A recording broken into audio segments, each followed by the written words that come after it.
తమలపాకు, మిరియాలు 2, అల్లం ముక్కలు చిన్నవి 2, వీటితో కషాయం కాసుకొని తాగితే బోలెడు లాభాలు. 5 రోజులు తాగితే చాలు. తమలపాకులు ముందు కడిగాను, మళ్ళీ కడిగి చూపిస్తాను. పైన కాడలు తీసేసుకోవాలి, కింద తోకలు కూడా తీసేసుకొని అటు చివర ఇటు చివర తీసేసి 2 పెద్దవైతే 2 తీసుకోండి, చిన్నవైతే 3 ఆకులు తీసుకొని ఇలా ముక్కలు చేసి ఒక గిన్నెలో నీళ్లు పోసుకొని శుభ్రంగా కడిగేసి ఏం ఉండకుండా ముందు కడిగి తుడుచుకొని ఆ తర్వాత మళ్ళీ ఒకసారి కడుక్కోండి. ఎందుకంటే అందరి చేతులు తగిలి ఉంటాయి కదా, మనం కడుపులోకి తీసుకునేటప్పుడు చాలా శుభ్రంగా ఉండాలి. ఇది 5 రోజులు ఈ డికాషన్ తాగితే చాలు. తర్వాత 2 మిరియాలను కూడా కడుక్కున్నాను. ఈ చిన్న చిన్న అల్లం ముక్కలు ఒక్కొక్క మనిషికి ఇంత సరిపోతుంది. మంచిది కదా అని ఎక్కువ తాగకూడదు, అతిగా చెమటలు పోసేసి షుగరు బీపీ డౌన్ అయిపోయింది. అందుకని ఒక మనిషికి మీరు దీర్ఘకాలికంగా మందులు వాడుతున్నా సరే ఇంత మోతాదు ఒక మనిషికి, ఒక ఆకు, ఒక అల్లం ముక్క, ఒక మిరియం సరిపోతుంది. ఇద్దరికైతే ఇంత వేసుకోండి. నేను ఇది 2 సార్లు తాగడానికి నేను పెట్టుకుంటున్నాను అనమాట. ఈ అల్లం కూడా పైన పొట్టు తీసేసి సన్న ముక్కలు కడిగి చిన్న రోలు కానీ లేదా మీరు గ్లాసులో పప్పు గుత్తి తిరగదిప్పి కూడా దంచుకోవచ్చు అనమాట. కడిగేసి చక్కగా దీంట్లో వేసి పలుకులుగా దంచుకోవాలి. ఎందుకంటే ఎక్కువ టైం గ్యాస్ మీద పెట్టే పని లేకుండా త్వరగా డికాషన్ ఇందులో ఉన్న రసం అంతా నీళ్ళల్లోకి బాగా దిగిద్ది. 5 రోజులు తాగండి, ఉదయం సాయంత్రము.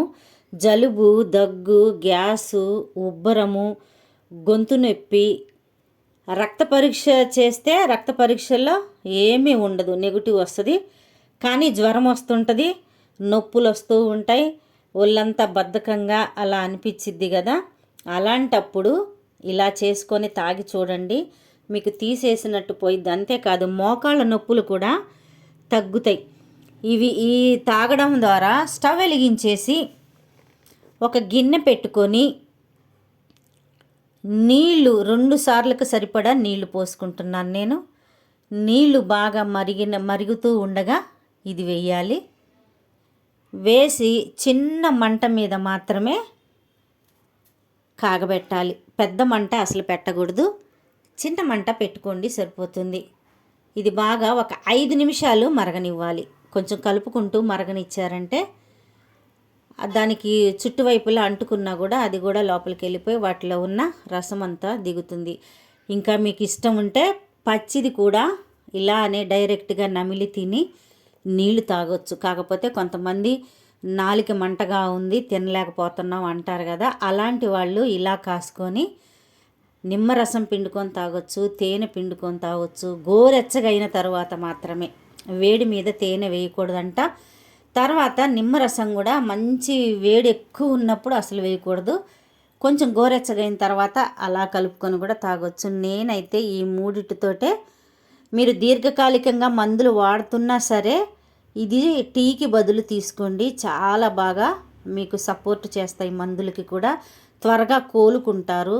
సీజనల్గా వచ్చే ఈ వ్యాధులన్నిటికి కూడా చక్కగా ఉపశాంతి కలిగిద్ది అన్నమాట. పూర్తిగా మెడిసిన్ ఆపేసి మాత్రం దయచేసి ఎవ్వరు ఇలా చేయకండి. మీరు వాడుతున్న మందులు వాడుకోండి. సపోర్టుగా టీకి బదులు దీన్ని తీసుకొని ఒక 5 రోజులు తీసుకొని ఆపేసేయండి.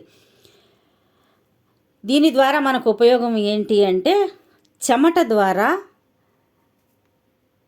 తర్వాత మోషన్ ద్వారా, యూరిన్ ద్వారా మన శరీరంలో ఉన్న మలినాలన్నీ బయటికి వెళ్ళిపోయిద్ది. అంతేకాదు బరువు కూడా తగ్గుతారు. మోకాళ్ళ నొప్పులు, జాయింట్ నొప్పులు కూడా తగ్గుతాయి. ఒక్కసారి తీగ కుండీలో పెట్టుకున్నారంటే వస్తూనే ఉంటుంది. తీగ బాగా హల్లించుకున్నారంటే మీరు కొనుక్కునే పని లేకుండా చక్కగా ఇలా కాసుకొని తాగొచ్చు. ఈ వీడియో మీకు నచ్చుతుంది అనుకుంటున్నాను. నచ్చితే లైక్ చేయండి, సబ్స్క్రైబ్ చేయండి, బెల్ బటన్ కొట్టండి.